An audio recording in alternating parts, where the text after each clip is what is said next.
बता रहे हो कोलेटरल नहीं देते हैं। तो बेसिकली मैंने जो देखा है प्राइवेट, गवर्नमेंट का तो मुझे आइडिया नहीं है कि गवर्नमेंट का तो मतलब बेसिकली मेरे को आप सही कह रहे हो, बट प्राइवेट सेक्टर में क्या होता है कि जो छोटे छोटे एनबीएफसी होती हैं वो दे देती है, वो कोलेटरल नहीं, मतलब कि वो विदाउट कोलेटरल भी दे देती है। हाँ, वो देखो अलग अलग एरियाज अलग अलग रहते हैं, अलग अलग कैटेगरीज होती है, उसके बेसिस पे आपको डिसाइड करना होता है। बट जैसे इंडिया में आजकल है ना, सोलर पे लोन बहुत चल रहा है।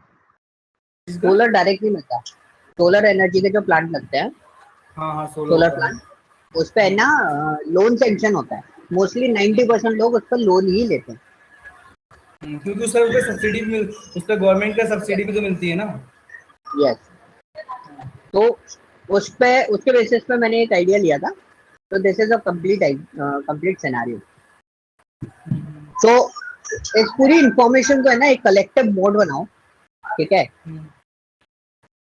जैसे कि सर आपने जब बताया था ना कल, जो मैंने आपने एटीएम का जो बताया था, तो मैंने ना मतलब मैंने कॉपी नोटबुक पे ही मैंने मतलब एक फ्लो चार्ट बनाया मैंने उसका, ठीक है। उस तरीके से फिर मैंने जो कोड है वो मैंने लिखे हैं, ठीक है। बट लैपटॉप है नहीं मेरे पास तो मैं चला नहीं पाया इसको, बट जब मैं आएगा तो मैं एक बार इसको चलाऊंगा, ठीक है।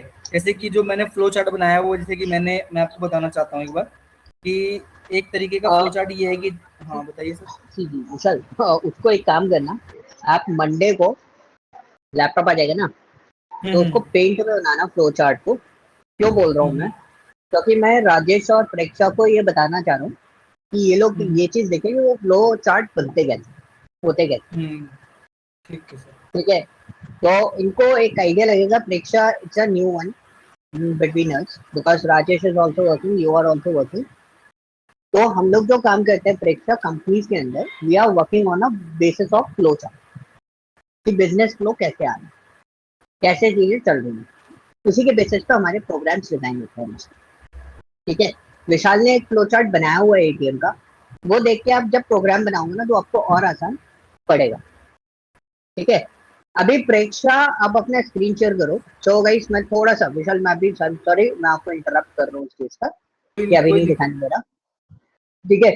तो प्रेक्षा अभी जो प्रोग्राम आप लोगों को शो कर रही है, उसमें अगर कोई एरर या कोई प्रॉब्लम आती है, एक बार उस पूरे प्रोग्राम का फंक्शनलिटी अच्छे से समझ लो, आप लोग देख लो। अगर कुछ प्रॉब्लम आती है प्लीज रिजॉल्व इट। जब आप लोगों से रिजॉल्व नहीं होगा तब मैं इन्फॉर्म दूंगा आपको, ओके ओके। सर।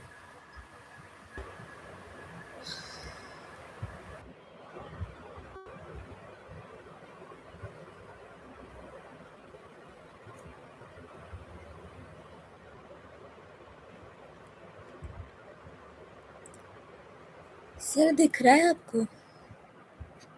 दिख रहा है आपका स्क्रीन विजिबल।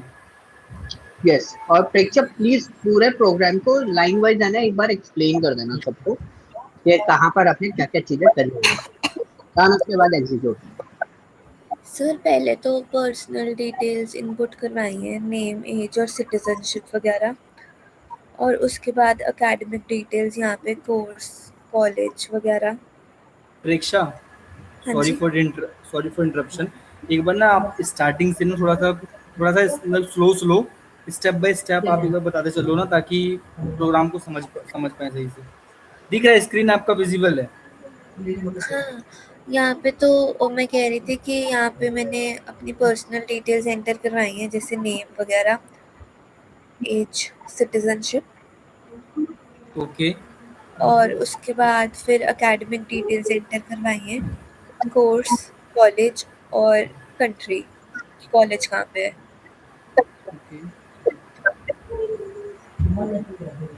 फिर मैंने एडमिशन का स्टेटस वो करवाया है एंटर, सॉरी,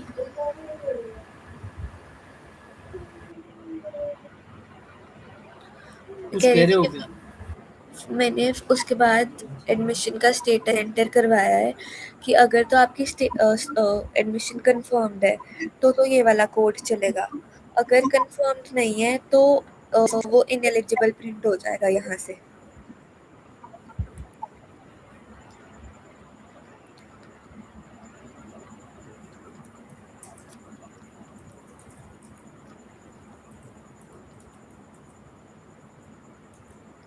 आप इसमें और ये आप प्रेक्षा जो आपने एल्स की कंडीशन दी है ना, जब हाँ जी। सपोज सपोज कस्टमर अगर एलिजिबल नहीं होता है, तो आप इसमें ना स्टेटमेंट मतलब एक मतलब स्ट्रक्चर टाइप का ये लिख सकते हो कि you are not eligible for this particular loan. इस तरीके से स्टेटमेंट डाल दो आप, थोड़ा सा सही लगेगा देखने में। एफ एफ स्ट्रिंग लेके इसमें डाल दो आप। यहीं पे कह रहे हो? हाँ हाँ, जो आपने ये बोला ना आपने कि मैंने मतलब ये जो प्रोग्राम बनाया है कि अगर ये मतलब मेट कंडीशन मेट करता है देन वो यू एलिजिबल है। हाँ हाँ, कर दिया वो मैंने add, not eligible for loan.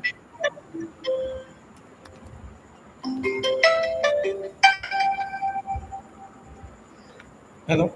बस यही कह रहे थे। Yes please connect.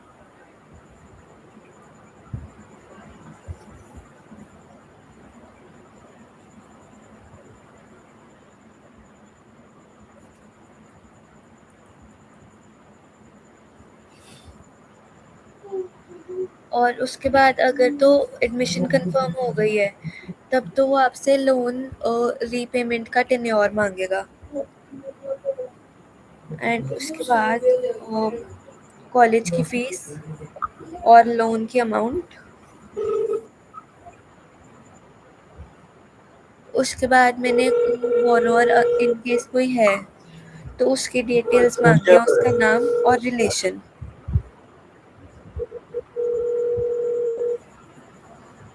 का फोन बज रहा है यार, म्यूट कर लो थोड़ा सा। Hi, Rajesh this side. And actually observing BFTD trapped shop state alert. Or received Rajesh, disease log alert as well. Or on the Rajesh, just 82004 a minute, Vishal. hyphen It's an G office hyphen call, BF so I don't have hyphen right to CFD log. mute Rajesh. I'm I unable think to log in the device that as is well. on. Sir आप यही कह रहे थे, ऐसे ही explain करना है या कुछ और करना है? नहीं नहीं, बिल्कुल सही एक्सप्लेन कर रहे हो। Check अपने it. कोड को एक्सप्लेन करना बहुत जरूरी होता है, और जो आप कर रहे हो that is called eight dry run, और ये आपको बीटेक में बहुत अच्छा खासा हेल्प देगा। ओके। और उसके बाद मैं कह रही थी कि मैंने अमाउंट, जब मैंने अमाउंट एंटर करवाई है कि आपको कितना लोन चाहिए, राइट? अगर वो 7.5 लाख से अबव है तो वो दिखा रहा है कि कोलेटरल है कि नहीं है। तो इसमें भी मैंने इफ एल्स लगाया है कि अगर कोलेटरल है तो चलेगा, नहीं तो इनएलिजिबल आ जाएगा। आपने कोई इनिशियल अमाउंट दिया ही से? इनिशियल अमाउंट आपने कहीं दिया है? नहीं, वो तो नहीं दिया मैंने। तो आप इनिशियल अमाउंट नहीं, इनिशियल अमाउंट तो आप रखोगे ना, जैसे कि ये तो आपने एक कंडीशन दे दी कि अगर 7.5 लाख से अगर वो ज्यादा होगा देन वो, नहीं उससे ज्यादा होगा देन, कम होगा सॉरी ना। नहीं, ज्यादा होगा तो मांगेगा ना कोलेटरल। हाँ, ज्यादा होगा तो कोलेटरल होगा। अगर वो कम डालता है देन मतलब उसके पास ऐसा ना हो कि उसको कुछ दिखाएगा वहां पे ना, तो आप एक बार इनिशियल अमाउंट ले सकते हो वैसे मेरे अकॉर्डिंग, बाकी कोई दिक्कत नहीं है। कहाँ कहाँ डालूं मैं इनिशियल अमाउंट? वो इनिशियल अमाउंट आप जैसे कि आपने किसी भी जैसे कि ये है ना, आपने यहाँ यहीं पे आप लिख सकते हो इसको अमाउंट के अंदर। हम्म। इफ नहीं, इफ की जरूरत नहीं है ना, आप सिर्फ सिंपल आप दे दो ना उसको कि अमाउंट इज इक्वल टू जो जो भी इनिशियल अमाउंट आप देना चाहते हो। नहीं, ऐसे नहीं दे सकते ना। क्यों? अमाउंट अगर मैं ही स्पेसिफाई कर दूंगी तो फिर यूजर क्या डालेगा? तो यूजर वही तो डालेगा जो आप स्पेसिफाई करोगे। नहीं मतलब मैं अगर डाल दूंगी 3 लाख तो यूजर तो फिर 3 लाख से ऊपर नीचे कुछ डाल ही नहीं सकता। वो रेंज में जैसे कि लूप के थ्रू रेंज में ले लोगे तो रेंज में क्यों नहीं डाल पाएगा वो? अरे लूप लूप कैसे लगेगा? मैं डालूंगी for I in range this comma this, उसके आगे लूप में क्या डालूंगी?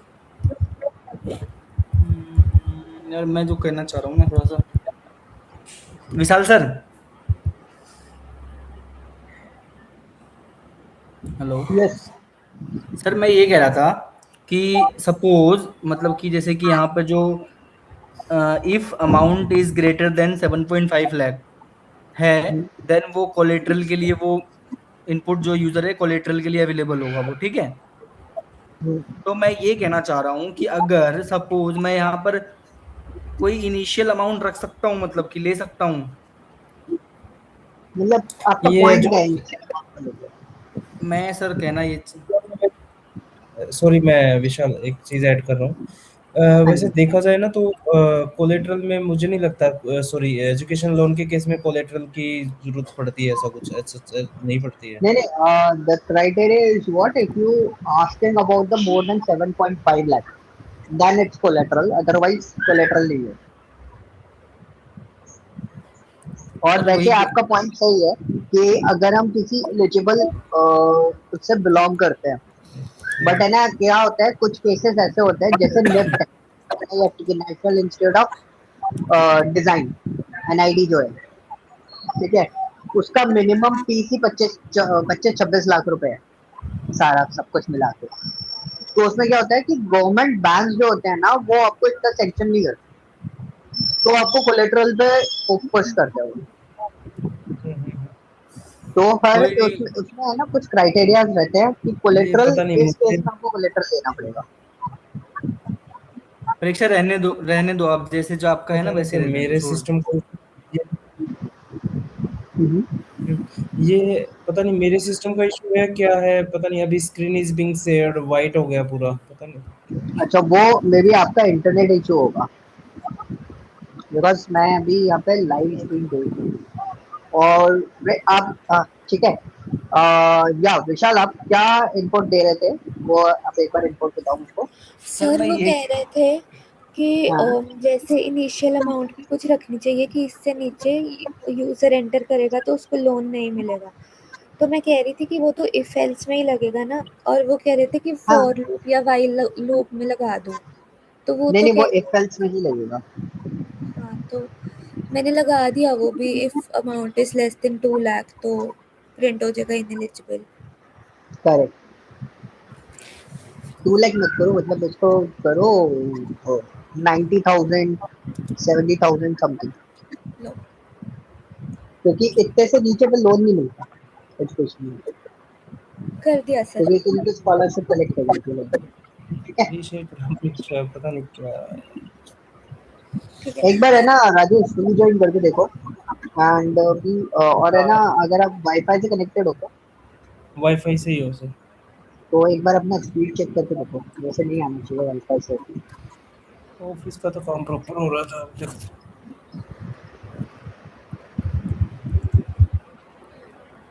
यस प्लीज उसके कंटिन्यू। बाद सर उसके बाद मैंने लोन एक्सेप्टेंस और रिजेक्ट स्टेटस का कोड बनाया है। तो पहले तो ये है कि अगर सिटीजन सिटीजन जो मैंने वेरिएबल लिया था यहाँ पे, ये आर यू इंडियन और नॉट, तो अगर तो ये नॉट इक्वल टू यस है तो नॉट एलिजिबल प्रिंट हो जाएगा। ऐसे ही अगर admission status not equal to yes है तो नॉट एलिजिबल हो जाएगा। ऐसे ही कंडीशंस लिए हैं तो उसके बाद ये होगा योर लोन इज अप्रूव्ड या फिर योर लोन इज रिजेक्टेड। और उसके बाद मैंने पढ़ा था कि अगर तो 7.5 लाख से अबव अमाउंट है तो हमारा जो रेट होएगा वो होता है 9.40%। तो ये ईएमआई का फॉर्मूला लगाया है यहाँ पे। और अगर 7.5 लाख से कम अमाउंट है तो 9.90% होती है प्रिंसिपल, सॉरी मतलब इंटरेस्ट रेट। उसके बाद तो जस्ट प्रिंट हो जाएगा आंसर। ओके, चला के लेकिन देखना परीक्षा। होता है वैसे एक क्वेश्चन था मेरा यहाँ पे, हाँ जी, अप्रूव होने के बाद मुझे ईएमआई शो करेगा ना? सॉरी क्या कह रहे हो?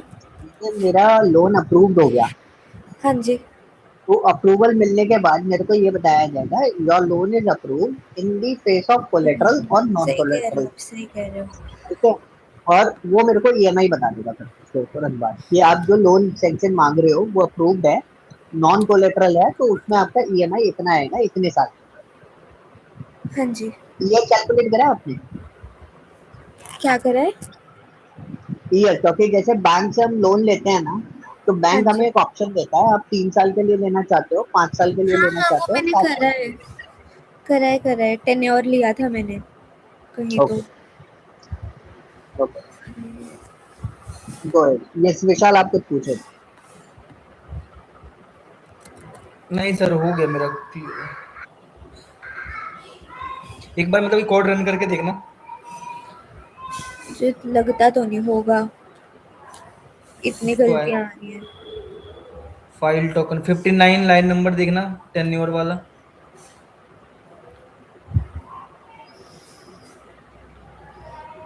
एक बार प्रेक्षक व्यू पे जाओ, ऊपर जो लिखा है ना इंसर्ट व्यू। सर ये किस पे चला रही हैं जो कोड है, किस कौन, ये क्या है, जुपिटर है क्या है ये?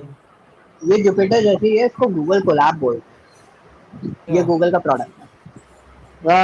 प्रेक्षक एक बार ऊपर जाना व्यू पे, व्यू, ऊपर जो मेन्यू है, इस सॉफ्टवेयर का जो मेन्यू है, कहाँ पे? View view, view. एडिट जो है, हाँ, इसमें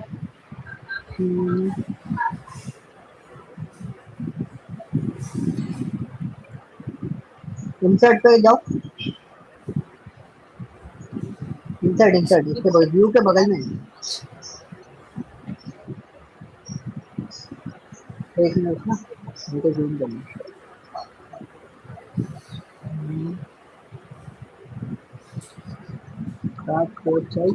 फिर एडिट पे आना।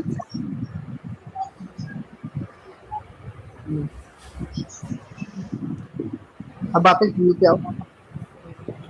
मैं एक्चुअली वो देख रहा हूँ, लाइन लाइन नंबर आ जाए ना तो आपके लिए हेल्प हो जाएगा।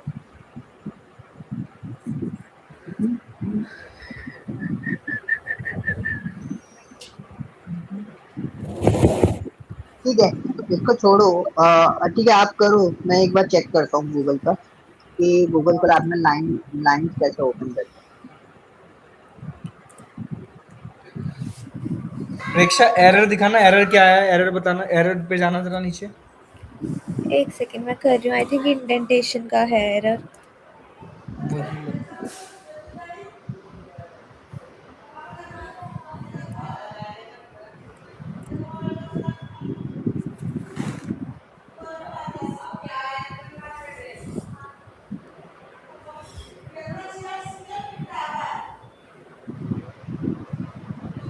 ओके प्रेक्षक, टूल पे क्लिक करो, मैं आपको एक हेल्प करती हूँ। टूल उसी के ऊपर है, सेटिंग्स पे क्लिक करो, एडिटर पे क्लिक करो,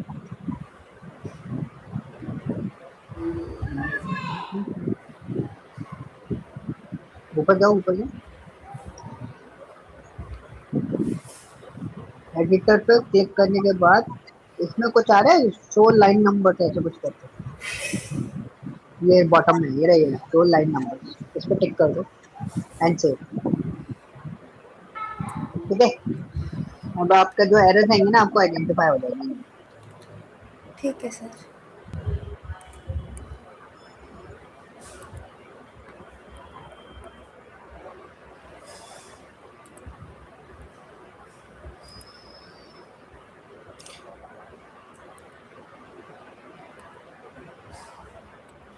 ये जो आपका एल्स है ना प्रेक्षा, हाँ जी।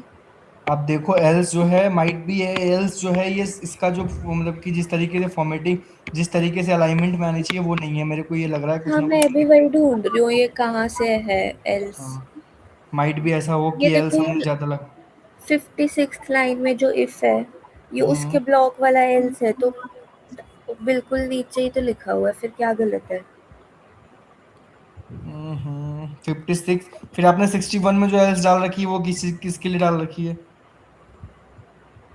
वो है, हाँ ठीक है, लो।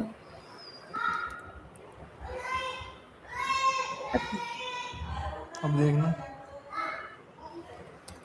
आ गया ना?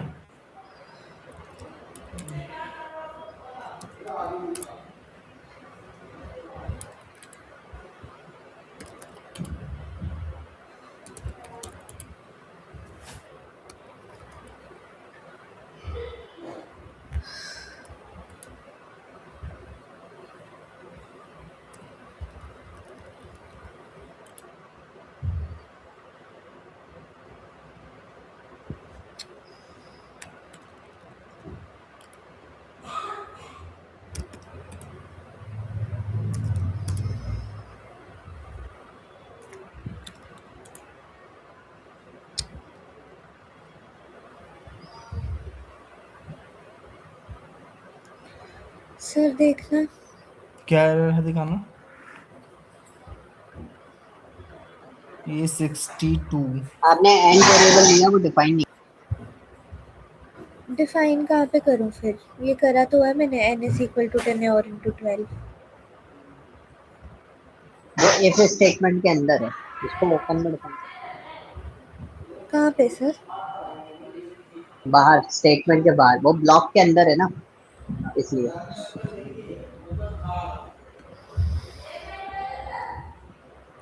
ऊपर लिख दो n equal to 1 if eligible के ऊपर। इफ एलिजिबल लिखा है ना 55 नंबर पे लिख दो n इक्वल टू 1। वो सही लिखा था, उसको वही लिखा रहने दो। ऊपर लिख n ही दो। लिखा रहने दो। हाँ, इधर वही लिखा रहने दो, मैं तो 10 और इधर इंटू। चेंज कर रही थी। हाँ, ऐसा कर दो, n लेने की जरूरत ही नहीं है। क्यों एक मेमोरी लोकेशन बढ़ा।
सर आ गया, बट एक कुछ चीज, अलग ही आया है। वो कैलकुल ये EMI आपकी 1 पॉइंट कुछ अजीब ही आ रही, तो पहले आ रहा है यू आर इनएलिजिबल, फिर आ रहा है योर लोन इज अप्रूव्ड, फिर ईएमआई भी गलत आ रही है। कैलकुलेशन में, कैलकुलेशन करो भाई, कैलकुलेशन बहुत कैलकुलेशन बड़ी में, है। कैलकुलेशन दिखाएं।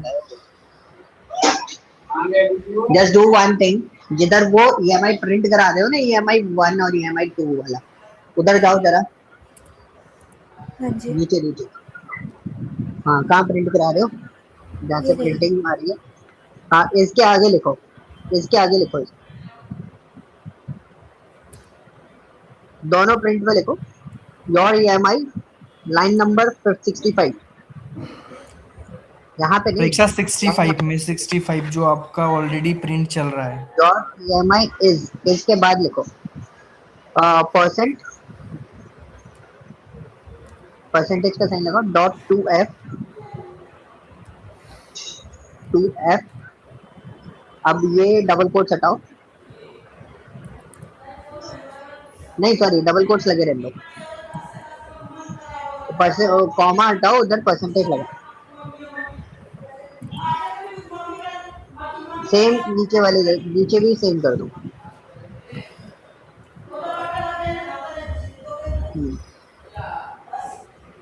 डबल कोट्स भी हटा दो इसमें, डबल कोट्स हटा के लगाओ बस। अब एग्जीक्यूट करके देखो जरा। फिर सर ये रन क्यों कर। कराया आपने? अभी सर बताता हूँ इससे आपको तो कैसे पता। 2 डेसिमल तक आएगा, बट मेरा तो ऑयलर्स कांस्टेंट में ही आ रहा है, ये देखो ई आ गया नहीं मेरा नहीं, तो। दोबारा चलाओ ना प्रोग्राम। सर ये और तो एक और मैन्युफैक्चर चीज, पे जा रहा पहले है आ ना। रहा है यू आर इनएलिजिबल, फिर आ रहा है योर लोन इज अप्रूव्ड। ये तो आपके स्टैप है, आप पहले इसको चेक करो। योर ईएमआई ये सही चल रहा है कि नहीं चल रहा, दोबारा चलाओ पूरा प्रोग्राम।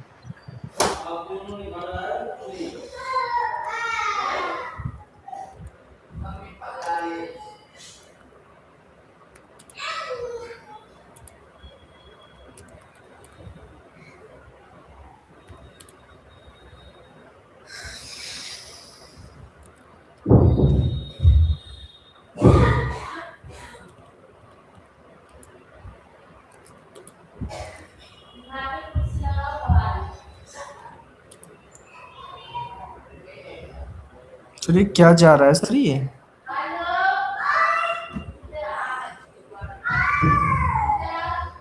विशाल सर, इनका कैलकुलेशन में कुछ गड़बड़ है, क्योंकि जो मल्टीप्लाई होके आंसर आ रहा है ना, वो बहुत बड़ा है, मतलब डेसिमल से पहले ही बहुत बड़ा है। प्रेक्षा एक काम करो, अमाउंट ना तुम छोटा डालो, मतलब कि जो अमाउंट है ना तो हम भी कैलकुलेट कर पाए वैसा प्रेक्षा अमाउंट आप है डालो। ना पावर कैलकुलेट कर रहे हो टेन्योर की। सर नहीं, ये तो principal amount into rate but ये पावर इनटू पावर से की डबल। पावर 10 और। टेन्योर तो बहुत ज्यादा हो जाएगा ना पावर कैलकुलेट करके। हाँ तो फॉर्मूला क्या आप होता है ईएमआई का? टेन्योर डालिए। Just a minute, there is some bracket issue. आप इनको मल्टी, आपने जो ब्रैकेट बॉड मास का यूज करो उसमें, आपने बॉड मास यूज नहीं करा इसलिए आपका एरर आ रहा है। Mathematically you need to use BODMAS. Vishal sir, यहाँ कितना? पर एक क्वेश्चन है मेरा, थोड़ा हाँ सा जी। सॉरी इंटरप्ट हाँ करने के हाँ, लिए। कोई जस्ट बात नहीं, बताओ। माइंड में क्वेश्चन आया है बोर्ड मास जो आपने बोला ना अभी। सो हाँ हाँ थोड़ा सा मतलब मैं इस थोड़ा टॉपिक से हटके मैं बोल रहा हूँ। हाँ एक इंटरव्यूअर था, मेरा एक इंटरव्यू हो रहा था। सो हाँ बेसिकली क्वेश्चन नॉर्मल था, तो उसका क्वेश्चन हाँ ये था कि व्हाट इज बोर्ड मास। तो मैंने तो बता दिया बोर्ड मास क्या होता है, बेसिकली जो एक अंडरस्टैंडिंग हाँ। मैथमेटिकल बेस पे है। बट वो हम्म, कह रहा है कि एक्सेल में बोर्ड मास की इतनी क्यों जरूरत है। उसने बोला मुझे कि 2 + 2 इज इक्वल टू क्या होगा, और सॉरी 2 + 2 डिवाइडेड बाई 2 क्या होगा। 3। थ्री। नहीं, 3 होगा टू ना sir? Plus two divided by 2। Two. 3 होगा। पहले नहीं नहीं, पहले डिवाइड होगा फिर एडिशन होगा इसके। सर वही ऑब्वियसली तो तो 3 होगा ना सर। 3 आ गया। मैं बता देता हूँ। हाँ बताइए सर। 2.6। बट सर इसका आंसर उसने बोला मुझसे कि 3 होगा। थ्री कैसे होगा? सर 3 ही राउंड अप होगा करोगे ना, तो पहले थ्री 2 होगा। डिवाइडेड बाय 2 1, फिर 2 + 1 नहीं, 3। इन्होंने बोला ना 2 + 2 बोला ना इन्होंने। पहले उन्होंने बोला 2 + 2 डिवाइडेड बाय 2, तो बोर्ड हाँ मास के हिसाब से पहले डिवीजन लगेगी, तो पहले पीछे वाला होगा ना 2 डिवाइडेड बाय 2, वो 1 आ हाँ गया, तो फिर 2 अच्छा, + 1 मैंने 3। 3 से डिवाइड दे दिया था। तो सर बोर्ड इसमें मास। हाँ मैं आपको और अच्छे से क्लियर कर देता हूँ। उसने जो आंसर बोला, जैसे अभी जो प्रेक्षक ने बोला, उसका हम्म आंसर 3 है। 2 + 2 डिवाइडेड बाई 2, तो इसका हम्म। आंसर 3 है, लेकिन इसमें बॉड मास अप्लाई नहीं होगा। तो वही वही उसने बोला कि आप बोर्ड मास जो बोल रहे हो मुझे बार बार। हाँ एक मैंने क्वेश्चन हाँ तो बोला कि बोर्ड मास यहाँ पर कहाँ अप्लाई हो रहा है, मुझे बोर्ड मास के बारे में बताओ कि ये कहाँ अप्लाई हो रहा है यहाँ पे। हाँ, इसमें बॉड मास अप्लाई नहीं होता। कंप्यूटर साइंस के अंदर हम लोग पैमडास यूज करते हैं, हम्म बॉड मास यूज नहीं करते। बॉड मास होता है जो कॉपी और पेन पे हम मैथमेटिकल ऑपरेशन परफॉर्म करते हैं ना, हम्म उसमें आपको बॉड मास लगाना पड़ेगा। अभी जैसे प्रेक्षा के उसमें वैल्यू गलत आ रही है, तो प्रेक्षा हम्म को मैंने बोला बॉड मास यूज करना है। मैंने उसको एक सिंपल लैंग्वेज में समझाया कि हम्म बॉड मास का कैलकुलेशन अप्लाई करो। बट हम्म जब ये बॉड मास अप्लाई करते तो इसमें एक कॉन्सेप्ट होता है, हम लोग यहाँ पे पैमडास यूज करते हैं। हम्म पैमडास का मतलब होता है पी स्टैंड्स फॉर पैरेंथेसिस, मतलब सिंपल जो ब्रैकेट होता है सबसे पहले ब्रैकेट सॉल्व होगा। हम्म फिर होता है आपका एक्सपोनेंशियल, मतलब पावर कैलकुलेशन अगर आपके प्रोग्राम में है तो पहले पावर कैलकुलेशन होगा। फिर हम्म उसके बाद आपका जो है पेमडास, PEM, फिर मल्टीप्लाई होगा, फिर उसके बाद डिवाइड होगा, फिर एडिशन होगा, फिर सब्ट्रैक्शन होगा। तो एक्सेल में जो चीज अभी इन्होंने अप्लाई करी थी उसमें भी पहले डिवाइड फिर एडिशन किया था। हम्म। और बॉड मास में चीजें अलग हो जाती है। बॉड मास में डिवाइड और मल्टीप्लिकेशन में चेंजेस आ जाते हैं। अगर यहाँ पे मैं मल्टीप्लाई अप्लाई कर देता ना तो वैल्यू चेंज हो जाती है। हम्म। ठीक है सर, कोई नहीं, कंटिन्यू करो सर, इसी को कंटिन्यू करो। ठीक है, तो पैमडास यूज करना, जो मैंने अभी सिस्टम समझाया ना वो यूज करना। वैसे आप नॉर्मली बॉड मास अप्लाई करोगे ना तो जनरली चल जाता है, बट अगर तब भी आपको लगे कि आंसर कुछ गड़बड़ है, पैमडास यूज करना, कभी कोई गलती होगी नहीं प्रोग्रामिंग मैथमेटिकल कैलकुलेशन के अंदर। ठीक है, प्रेक्षा आपकी स्क्रीन स्टॉप हो गई।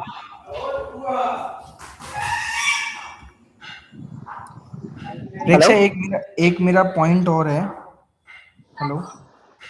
प्रेक्षा म्यूट नहीं हो आप? यस, ना योर स्क्रीन इज विजिबल। हाँ जी। प्रेक्षा तो एक इसमें पॉइंट है पैमडास मेरा। अप्लाई कर देना, ठीक है।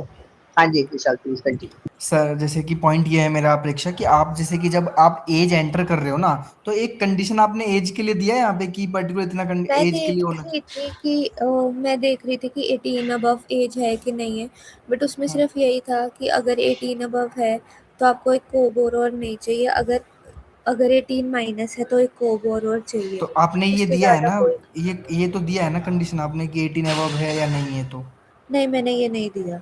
ये दे दो ना, मतलब थोड़ा ये और थोड़ा सा आपके स्ट्रक्चर को बढ़िया बनाएगा ना ये चीज। अगर वो 18 प्लस है, देन कोबोर की रिक्वायरमेंट ही नहीं है हमें, तो वो कोबोर ना मांगे। अगर वो 18 लेस देन है, देन वो कोबोर नाम मांगे मुझसे।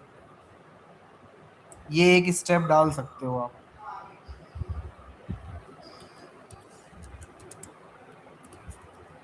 अभी आप कैलकुलेशन ठीक कर लो, पहले कैलकुलेशन देख लो कैसे।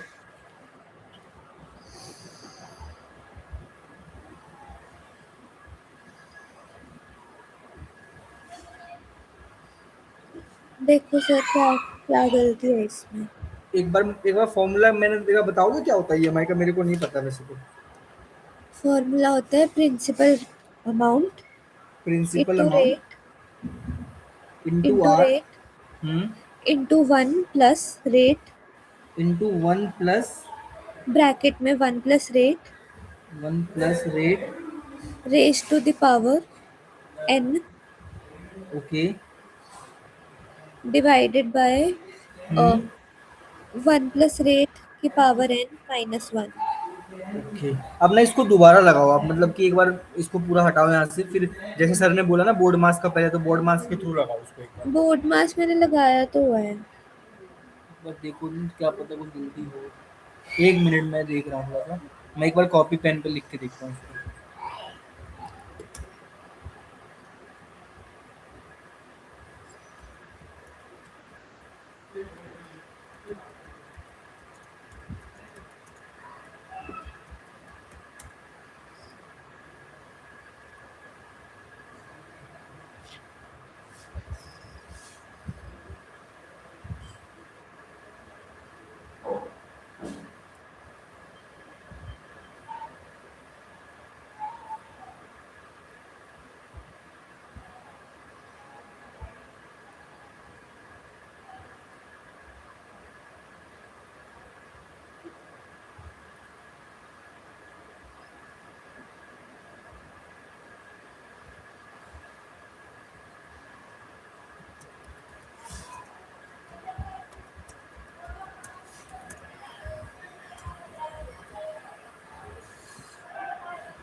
प्रेक्षा एक बार ना ये वाला जो कॉपी करके एक बार चैट में डालना, जो ईएमआई का फॉर्मूला लगा रखा है आपने, ये एक बार कॉपी करके चैट में डाल देना।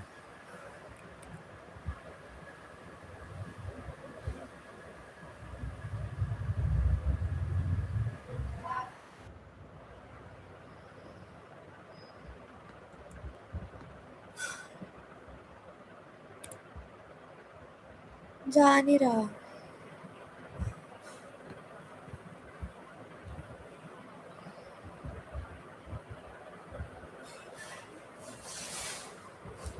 नहीं जा रहा। मैं कर रही हूँ एंटर प्रेस। कोई नहीं, रहने दो, कोई दिक्कत नहीं। एक बार दोबारा चला के देखना। अभी जस्ट अभी चलाया है, एडिट फिर वही करके थोड़ा। वही आ रहा है। वही आ रहा है। तो कोई ना कोई दिक्कत है इसमें अब। तो ये होगा कैलकुलेशन में कोई ना कोई दिक्कत है। आप जा तो एक बार ही अपना दिखा दो कोड। या मेरे पास लैपटॉप नहीं, मेरा लैपटॉप आईटी का सबमिट है, तो ना मेरे पास, मैं फ़ोन से कनेक्टेड हूँ।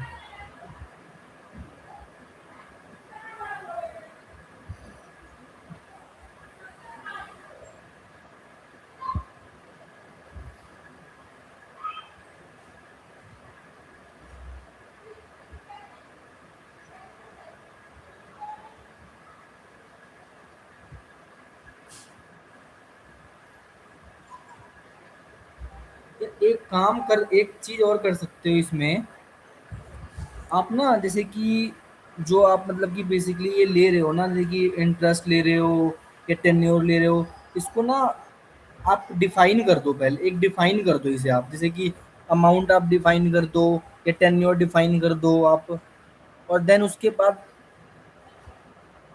आप इसको अप्लाई करो फॉर्मूले को। उससे क्या फर्क पड़ेगा? फर्क ये पड़ेगा थोड़ा सा, एक बार करके देखो ना, माइट भी हो क्योंकि उसमें फॉर्मूला थोड़ा दिक्कत नहीं होगा इतना ज़्यादा। डिफाइन मतलब क्या डिफाइन करूँ मैं? डिफाइन जैसे कि सपोज मेरे को, जैसे कि मेरे को प्रिंसिपल अमाउंट डिफाइन करना है, तो पहले प्रिंसिपल अमाउंट डिफाइन कर दो कि प्रिंसिपल अमाउंट में क्या रखोगे आप। कर प्रिंसिपल तो इज दिया है इक्वल फिर टू, वो 2 लाख से 7.5 लाख। कहाँ किया आपने? सॉरी, 90,000 से 7.5 लाख। अभी तो करी थी ये तो कर। दिस ऑलरेडी फिक्स्ड कैलकुलेशन है। पता नहीं क्यों दिक्कत आती क्या हो गया? है सर, ये कहाँ दिक्कत आ रहा कैलकुलेशन, सर ये कैलकुलेशन, है? नीचे आउटपुट के लिए कैलकुलेशन गड़बड़ आ रहा है। मैं बोलता रहा हूँ, ये जो ईएमआई का कैलकुलेशन बनाया ना, लाइन नंबर 61 और 63, इसमें पैमडास अप्लाई कर दो। सर मुझे नहीं पता वो क्या होता है। पैमडास अभी बताया ना, parenthesis, exponent, divide, multiplication, addition and subtraction.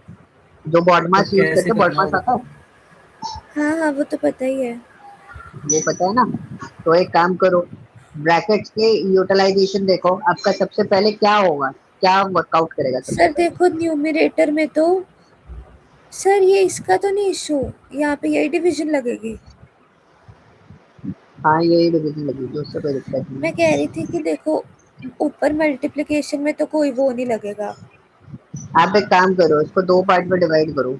एक जगह ये पूरा का पूरा जो फंक्शनलिटी है ना, ये लेके चले जाओ किसी और सेल में, और पहले जो डिवाइड से पहले न्यूमरेटर और डिनोमिनेटर पहले अलग अलग कैलकुलेट करके देखो आउटपुट क्या आ रहा है। मतलब आपको कोड समझ में आएगा कि एग्जैक्टली कैलकुलेशन में क्या गड़बड़ हो रही है। उसको वहां से कॉपी करके पेस्ट कर दो ना नीचे। समझ गए? सिर्फ वही कैलकुलेटर का कैलकुलेशन चेक कर लो ना, अमाउंट और टेन्योर दे देना, उसमें क्या देना है। इफ वगैरह हटा तो सिर्फ एक ईएमआई वाला उठा लो, पहली ईएमआई वाला, वो सेट हो गया। नीचे वाला सेम सिमिलर सेट करना है आपको, इसमें अमाउंट तो दे दो और टेन्योर दे दो बस।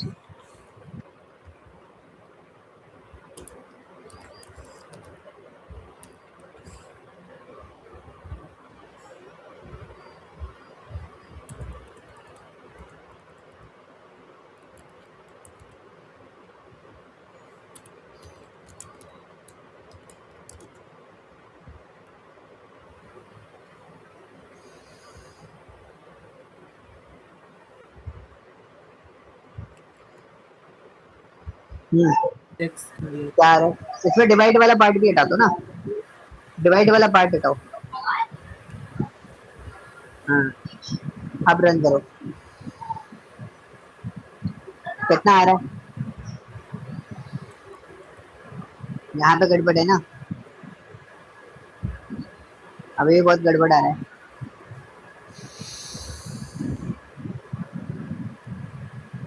पहले ब्रैकेट लगाओ, 1.1 प्लस 9.40 है ना, उससे पहले ब्रैकेट लगाओ। आपने टेन्योर को 12 से क्यों मल्टीप्लाई किया है? टेन्योर तो हम ईयर्स में एंटर कर रहे हैं, उसको मंथ्स में कन्वर्ट करने के लिए। मंथ्स में कन्वर्ट करने के लिए ना। हाँ, तो 9.4 मल्टीप्लाई के बाद एक ब्रैकेट स्टार्ट करो। कहाँ पे 9.4 मल्टीप्लाई के बाद, है तो पड़ा हाँ, ये। करो, एक और ब्रैकेट स्टार्ट करो ना। अब एक क्लोज करो सबसे लास्ट में।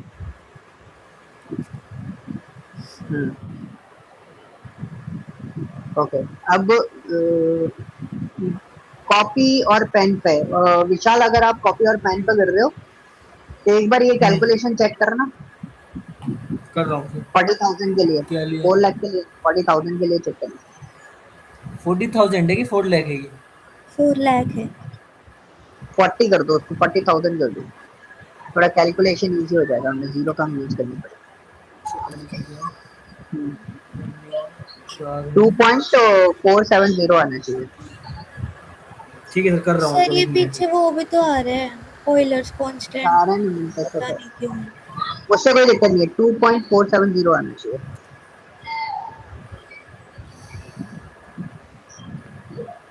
आप एक काम करना, ये वाली फाइल है ना एक बार भेज दो, मैं इसका एक बार है ना जो कैलकुलेशन मॉडल है ना वो सेट करना पड़ेगा, आपका कैलकुलेशन मेरे को चेक करना कहाँ पड़ेगा से भेजूं मैं? पहले। क्या उस फाइल पे जाओ, फाइल फाइल फाइल, उस पे लिखा होगा डाउनलोड का ऑप्शन आ रहा होगा। अब उसको IPYNB में चले चूज करो, ये फाइल आप ग्रुप पे सर शेयर आंसर आ रहा है इसका EMI, सर EMI 1005 रुपये 92 पैसे। करो। 5 रुपए 92 पैसे ना, हाँ तो इसका सर आप कैलकुलेशन मुझे चेक करना, अपनी ईमेल आईडी देना। व्हाट्सएप पे शेयर कर दो ना, सबको मिल इधर जाएगी। खुला नहीं हुआ मैंने लैपटॉप पे ना, आप कर कोई देना बात फिर। नहीं, बाद में शेयर कर देना, ठीक है। लैपटॉप पे कनेक्ट करके बाद में शेयर कर देना, ठीक है।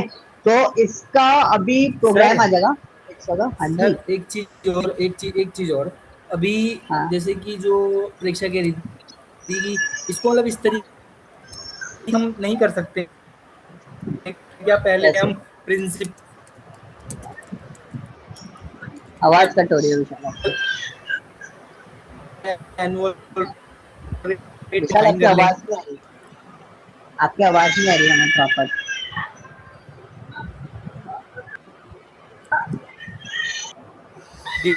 फाइन करने के बाद।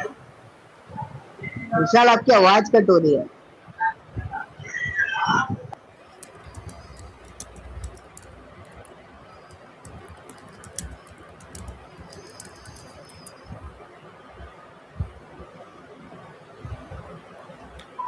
हेलो विशाल।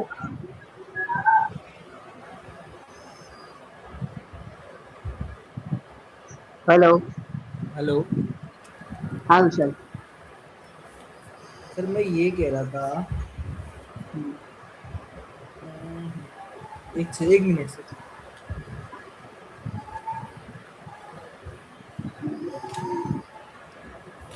ठीक है, कोई नहीं सर, मैं करके देखूंगा इसे अपने पास एक बार, मेरे को कुछ समझ में आया, मैं करके देखूंगा। ठीक है ठीक है, तो एक सर मैं स्टॉप परीक्षा आप कर लूं? उसको, हाँ जी, हाँ स्टॉप कर लो। उसके बाद है ना आप ना व्हाट्सएप पे इसको जरूर शेयर कर देना, ताकि हम इसका कैलकुलेशन देख सकें प्रॉपर। ठीक है ठीक सर। है, ओके ओके, ठीक है। फिर नेक्स्ट आपके पास पूरा 3 डेज का टेन्योर है। सो आई थिंक आपको जो मैंने टास्क असाइन किए हुए हैं ATM मशीन और ये वाले जो है, इसमें मल्टीपल बैंक्स का ऑप्शन, 5 बैंक्स के ऑप्शन आपको तैयार करने हैं, और 3 लोन होंगे, personal loan, home loan, car loan. ठीक है, इनके बेसिस पर आपको पूरा मतलब एक छोटा सा प्रोजेक्ट तैयार करना है, थोड़ा लाइन ऑफ कोड थोड़े ज्यादा होंगे तो पेशेंसफुली काम करना है। ओके, अभी आपने देख ही लिया, नॉर्मली उसमें 100 लाइन्स के अप्रॉक्स पहुंच गया था, तो सोचो अभी जो मैं आपको बोल रहा हूँ उसको बनाने में आपको थोड़ी और मेहनत लगी। ठीक है, ठीक है सर। ओके, चलो फिर मंडे को मिलते हैं। Okay, okay sir. Bye bye.